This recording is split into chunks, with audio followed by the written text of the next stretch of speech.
Om Shanti. Spark audio book सहज पुरुषार्थ part 17। यह तो जानते हो ना कि सेवा के जिम्मेवार बाप दादा है, वह आप है। इस जिम्मेवारी से तो आप हल्के होना कि जिम्मेवारी का थोड़ा थोड़ा बोझा है। इतना बड़ा प्रोग्राम करना है, यह करना है, बोझ तो नहीं समझते हो ना। करावनहार करा रहा है। करावनहार एक ही बाप है। किसी की भी बुद्धि को टच कर विश्व सेवा का कार्य कराते रहे हैं और कराते रहेंगे। सिर्फ निमित्त बच्चों को इसलिए बनाते हैं कि जो करेगा सो पाएगा। पाने वाले बच्चे हैं, बाप को पाना नहीं है।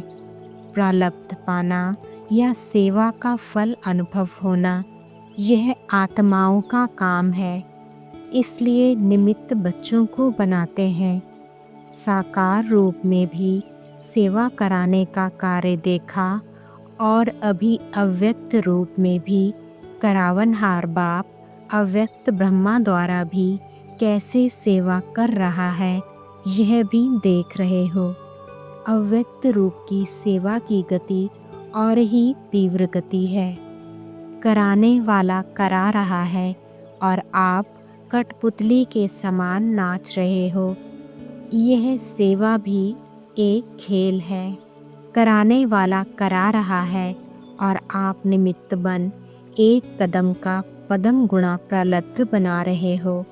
तो बोझ किसके ऊपर है, कराने वाले पर या करने वाले पर? बाप तो जानते हैं यह भी बोझ नहीं है।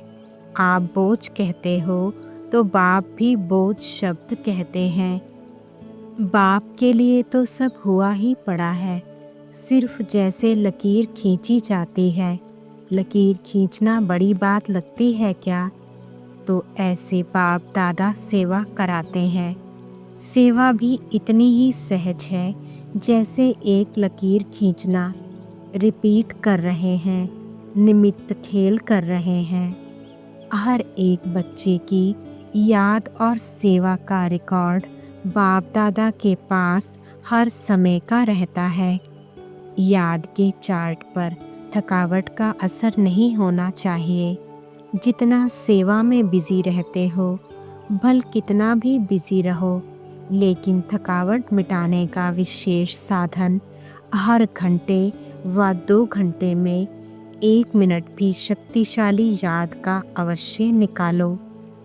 जैसे कोई शरीर में कमज़ोर होता है तो शरीर को शक्ति देने के लिए डॉक्टर्स 2-2 घंटे बाद ताकत की दवाई पीने लिए देते हैं। टाइम निकाल दवाई पीनी पड़ती है ना, तो बीच बीच में 1 मिनट भी अगर शक्तिशाली याद का निकालो तो उसमें A, B, C सब विटामिन्स आ जाएंगे। जब है ही बाप के और बाप आपका सर्व संबंध है, दिल का स्नेह है, नॉलेजफुल हो, प्राप्ति के अनुभवी हो, फिर भी शक्तिशाली याद सदा क्यों नहीं रहती? उसका कारण क्या? अपनी याद का लिंक नहीं रखते। लिंक टूटता है, इसलिए फिर जोड़ने में समय भी लगता, मेहनत भी लगती और शक्तिशाली के बजाय कमज़ोर हो जाते।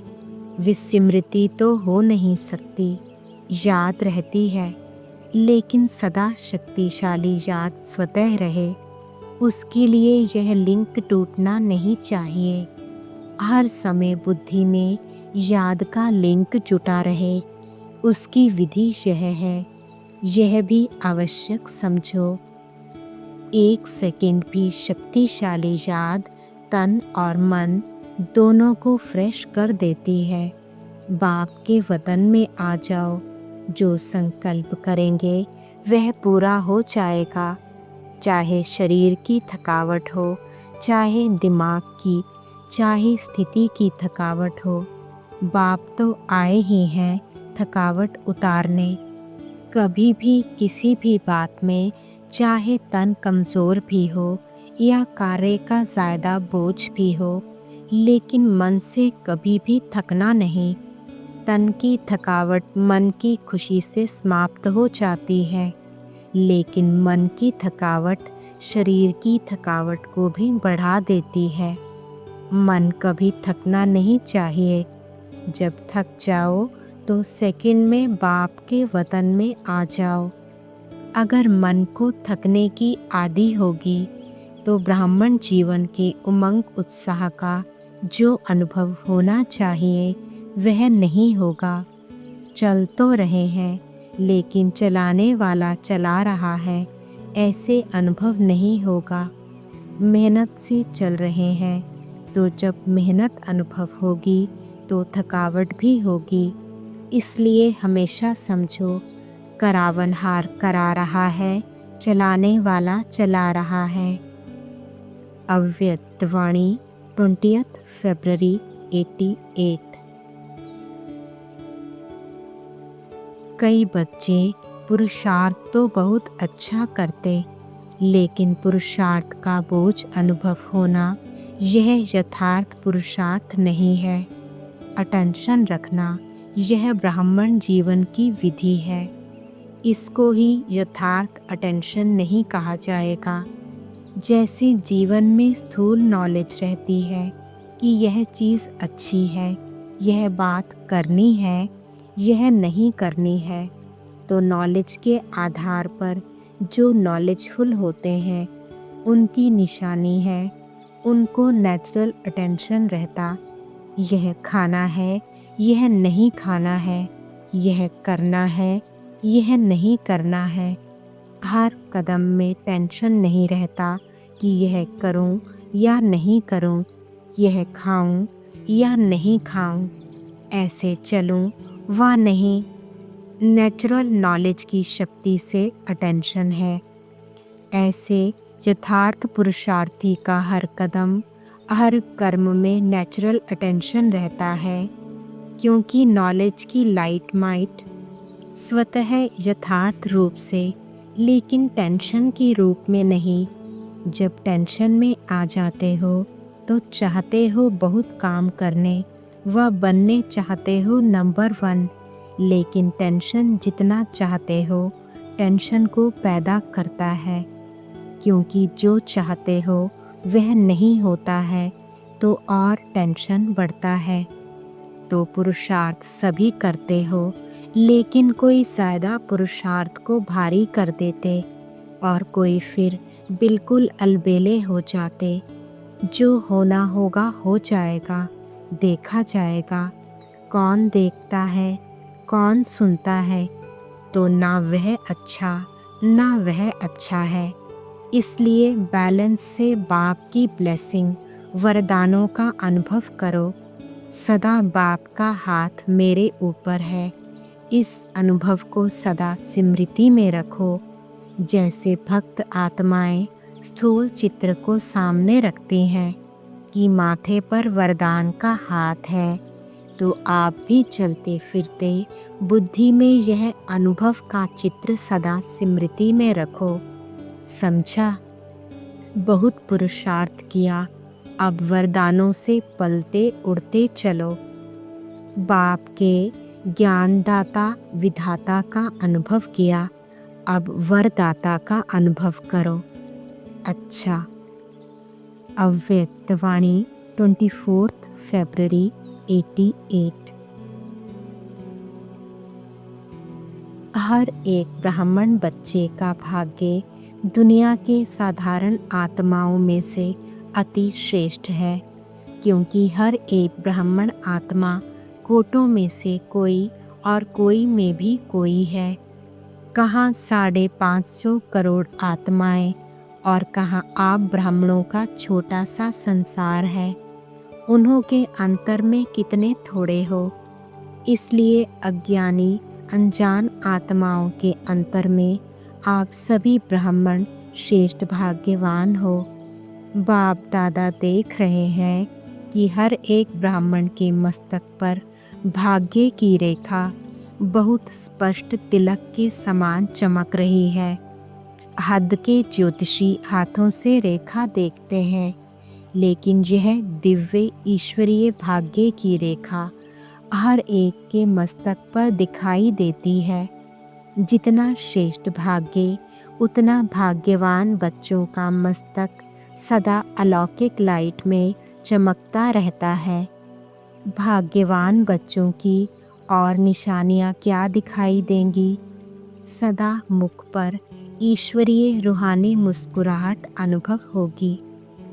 भक्ति में देवताओं को भगवान समझ भक्त घंटी बजाकर उठाते हैं और आपको भगवान खुद उठाते हैं। कितना भाग्य है।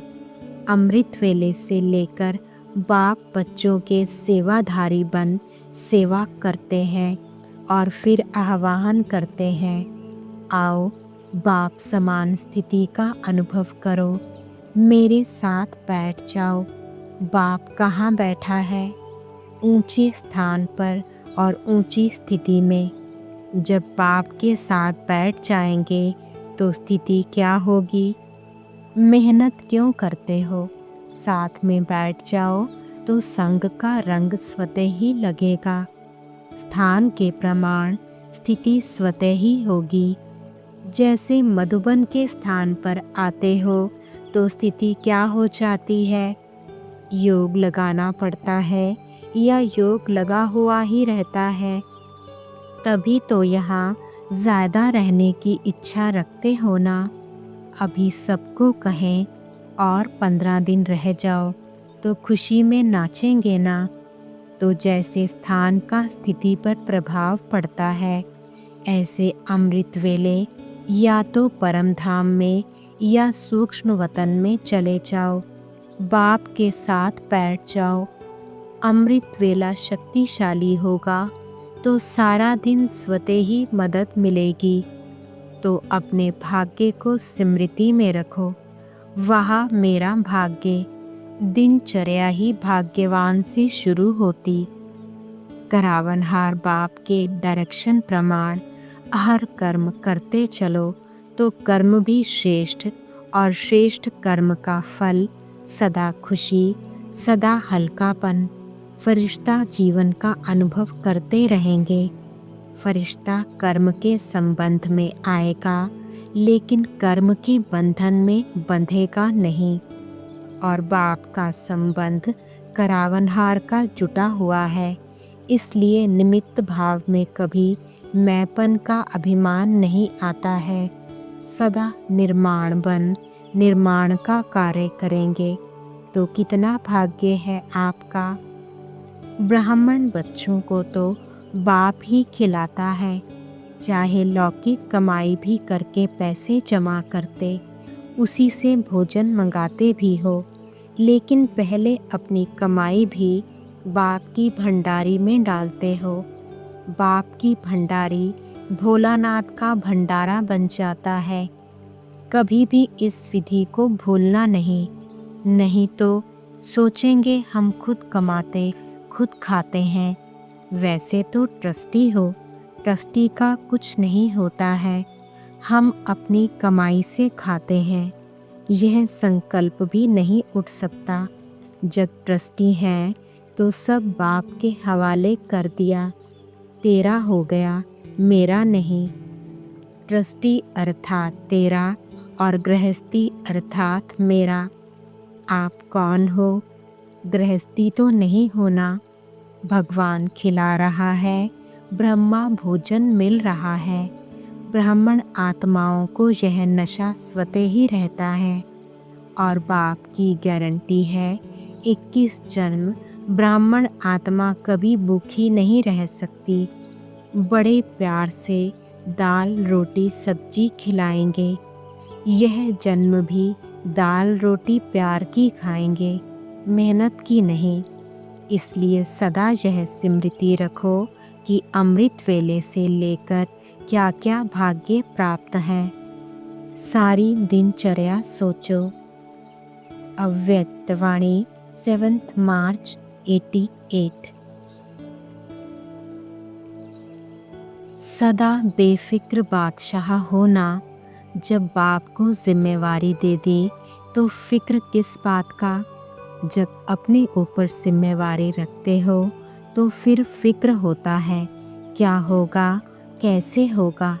और जब बाप के हवाले कर दिया तो फिक्र किसको होना चाहिए, बाप को या आपको। और बाप तो सागर है, उसमें फिक्र रहेगा ही नहीं। तो बाप भी बेफिक्र और बच्चे भी बेफिक्र हो गए। तो जो भी कर्म करो, कर्म करने से पहले यह सोचो कि मैं ट्रस्टी हूँ। ट्रस्टी काम बहुत प्यार से करता है लेकिन बोझ नहीं होता है। ट्रस्टी का अर्थ ही है सब कुछ तेरा। तो तेरे में प्राप्ति भी ज़्यादा और हल्के भी रहेंगे, काम भी अच्छा होगा। क्योंकि जैसी स्मृति होती है वैसी स्थिति होती है। तेरा माना बाप की स्मृति कोई रिवाजी महान आत्मा नहीं है, बाप है। तो जब तेरा कह दिया तो कार्य भी अच्छा और स्थिति भी सदा बेफिक्र। जब बाप ऑफ़र कर रहा है कि फ़िक्र दे दो, फिर भी अगर ऑफ़र नहीं माने तो क्या कहेंगे। बाप की ऑफ़र है, बोझ छोड़ो तो सदा बेफिक्र रहना है और दूसरों को बेफिक्र बनाने की अनुभव से विधि बतानी है। अव्यक्तवाणी 12 मार्च 88। दिलाराम बाप के हर एक दिलरुबा अर्थात जिसकी दिल में सदा दिलाराम की याद के मधुर सांस स्वतः ही बजते रहते, ऐसे दिलरुबा दिलाराम बाप की दिल को अपने स्नेह के साथ से जीतने वाले हैं। दिलाराम बाप भी ऐसे बच्चों के गुण गाते हैं। तो बाप के दिल जीत सो स्वतः माया जीत जगत जीत है ही। जैसे कोई हद के राज्य के तख्त को जीतते हैं तो जीतना अर्थात तख्तनशीन बनना, ऐसे जो बाप के दिल तख्त को जीत लेते हैं वह स्वतः ही सदा तख्तनशीन रहते हैं। उनकी दिल में सदा बाप है और बाप की दिल में सदा ऐसा विजयी बच्चा है। ऐसे दिल जीत बच्चे श्वासों श्वास अर्थात हर सेकंड सिवाय बाप और सेवा के और कोई गीत नहीं गाते हैं। सदा एक ही गीत बजता कि मेरा बाबा और मैं बाप का। इसको कहते हैं दिलाराम बाप के दिल तख्त जीत दिलरुबा। तो जिसकी दिल में सदा दिलाराम है उनके मुख द्वारा भी दिल का आवाज़ दिलाराम को स्वतः ही प्रत्यक्ष करेगा। तो यह चेक करो कि हर कदम में बोल में मेरी द्वारा बाप की प्रत्यक्षता होती है। मेरा बोल बाप से संबंध जोड़ने वाला बोल है, क्योंकि अभी लास्ट सेवा का पार्ट ही है प्रत्यक्षता का झंडा लहराना। मेरा हर कर्म श्रेष्ठ कर्म की गति सुनाने वाले बाप को प्रत्यक्ष करने वाला है। जिसकी दिल में सदा बाप है वह स्वतः ही सन शोस फादर अर्थात बाप को प्रत्यक्ष करने वाला बच्चा, समीप अर्थात समान बच्चा है। चारों ओर अभी यह आवाज़ गूंजे कि हमारा बाबा ब्रह्मा कुमारियों का बाबा नहीं, हमारा बाबा। जब यह आवाज़ गूंजेगा तभी स्वीट होम का गेट खुलेगा, क्योंकि जब हमारा बाबा कहें तब मुक्ति का वर्षा मिले और आपके बात के साथ साथ सभी बाराती बन के चलें। लेकिन सबको वापस जाना ही है, ले ही जाना है। हमारा बाबा आ गया।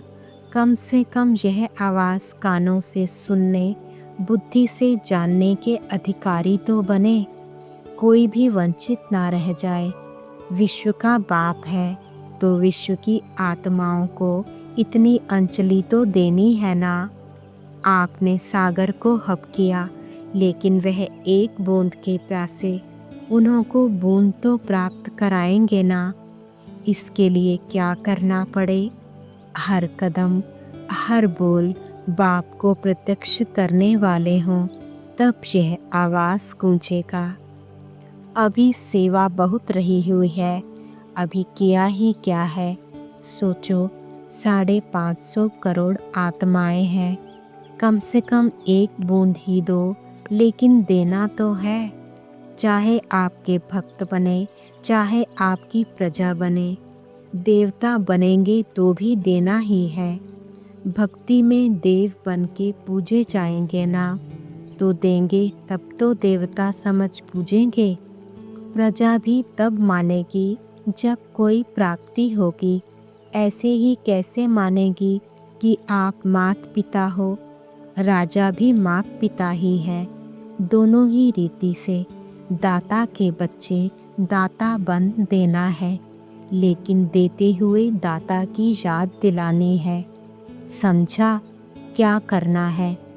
यह नहीं समझो विदेश में अथवा देश में इतने सेंटर्स खुल गए, बहुत हो गया। लेकिन रहमदिल बाप के बच्चे हो ना। सभी अपने प्यासे भटकते हुए भाई बहनों के ऊपर रहम करना है, किसी का उल्हैना नहीं रहना चाहिए।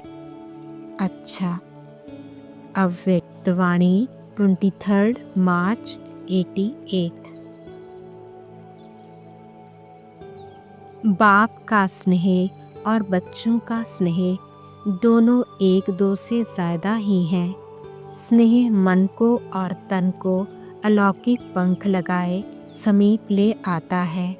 स्नेह ऐसा रूहानी आकर्षण है जो बच्चों को बाप की तरफ आकर्षित कर मिलन मनाने के निमित्त बन जाता है। मिलन मेला चाहे दिल से चाहे साकार शरीर से, दोनों अनुभव स्नेह की आकर्षण से ही होता है। रूहानी परमात्म स्नेह ने ही आप ब्राह्मणों को दिव्य जन्म दिया। सदा खुश नसीब भव, सदा खुशनुमा भव, सदा खुशी की खुराक द्वारा तंदुरुस्त भव, सदा खुशी के खजाने से संपन्न भव। रूहानी स्नेह ने दिव्य जन्म दिया। अब वरदाता बाप दादा के वरदानों से दिव्य पालना हो रही है। पालना सभी को एक द्वारा एक ही समय एक जैसी मिल रही है, लेकिन मिली हुई पालना की धारणा नंबरवार बना देती है। वैसे विशेष तीनों संबंध की पालना अति श्रेष्ठ भी है और सहज भी है। बाप दादा द्वारा वर्षा मिलता, वर्षे की स्मृति द्वारा पालना होती, इसमें कोई मुश्किल नहीं।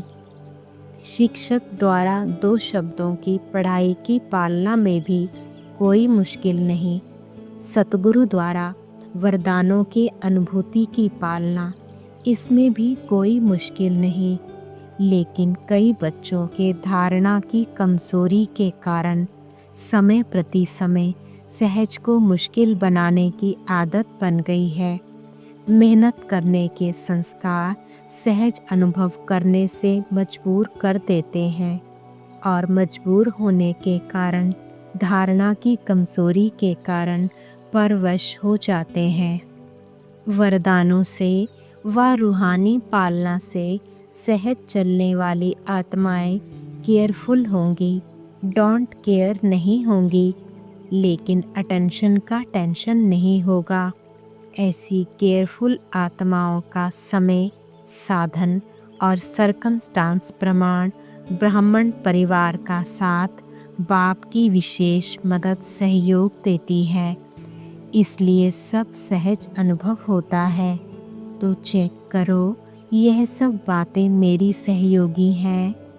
इन सब बातों का सहयोग ही सहज योगी बना देता है। नहीं तो कभी छोटा सा सरकमस्टांस, साधन, समय, साथी आदि भले होते चींटी समान हैं, लेकिन छोटी चींटी महारथी को भी मूर्छित कर देती है। मूर्छित अर्थात वरदानों की सहज पालना की श्रेष्ठ स्थिति से नीचे गिरा देती है। अव्यक्तवाणी 7 नवंबर 89। बाप दादा का टाइटल दिल वाला है, दिलाराम है। दिमाग दिल से स्थूल है, दिल सूक्ष्म है। बोलचाल में भी सदैव यह कहते हो कि सच्ची दिल से कहते हैं, सच्ची दिल से बाप को याद करो। यह नहीं कहते कि सच्चे दिमाग से याद करो।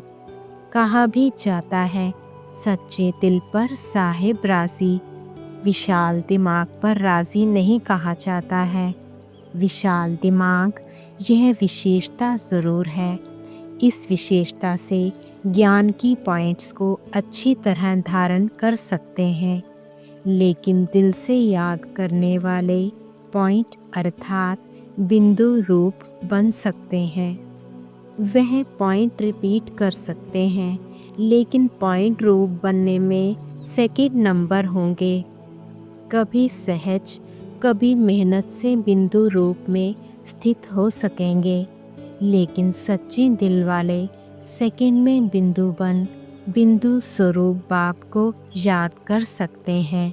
सच्ची दिल वाले सच्चे साहिब को राज़ी करने के कारण, बाप की विशेष दुआओं की प्राप्ति के कारण स्थूल रूप में चाहे दिमाग कईयों के अंतर में इतना विशाल ना भी हो, लेकिन सच्चाई की शक्ति से समय प्रमाण उनका दिमाग युक्ति युक्त यथार्थ कार्य स्वतः ही करेगा, क्योंकि जो यथार्थ कर्म, बोल व संकल्प हैं, वह दुआओं के कारण ड्रामा अनुसार समय प्रमाण वही टचिंग उनके दिमाग में आएगी, क्योंकि बुद्धिवानों की बुद्धि बाप को राज़ी किया हुआ है।